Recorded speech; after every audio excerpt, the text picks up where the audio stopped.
Anime and manga is a creative landscape where the storytelling is only limited by what can be animated.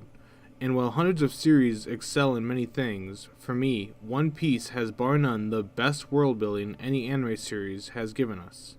What makes the world of One Piece so great is two things. One is how expansive it is, and the other, more importantly, is that the world is very alive. The world of One Piece is made up of islands surrounded by ocean.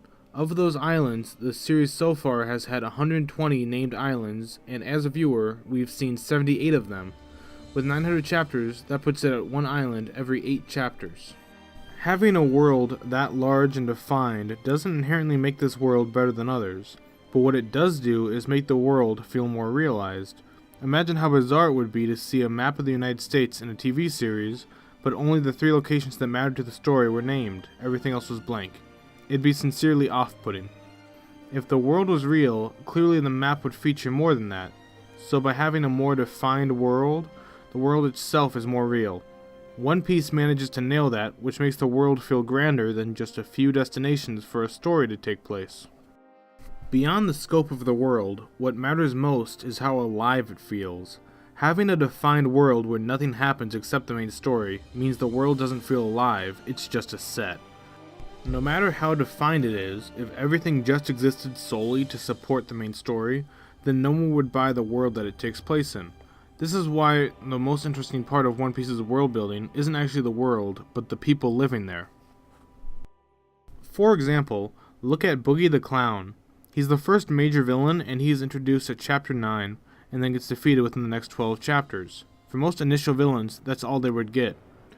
Boogie, however, then gets a side story that's followed up by him being brought back to the main story for a few chapters, and since then, he's continued popping in and out of the story, appearing as recently as chapter 895, just 5 chapters ago, almost 900 chapters from his debut. Boogie isn't alone either. All major characters within the first 100 chapters come back in minor or major ways, except just 2 of them, and even one of those characters returns in an anime filler.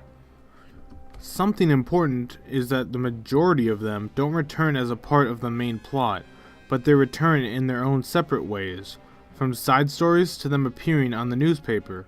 Small things like that tell us these characters matter in this world, even when the camera isn't on them, and that is what makes the world feel alive.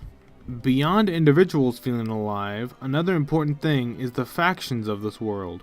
There are 3 separate factions: the world government, the revolutionaries, and the pirates as a whole. Throughout the series, each have their own drama, removed from what the main characters are doing.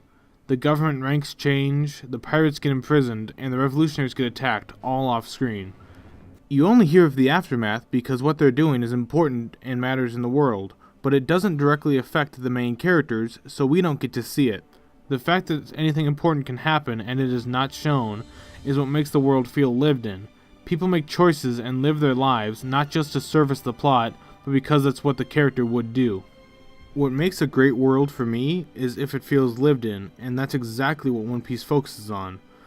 By giving the world more to it than just the main characters' destinations, and giving the side characters a life beyond the main characters, that is how One Piece has the best world building in anime.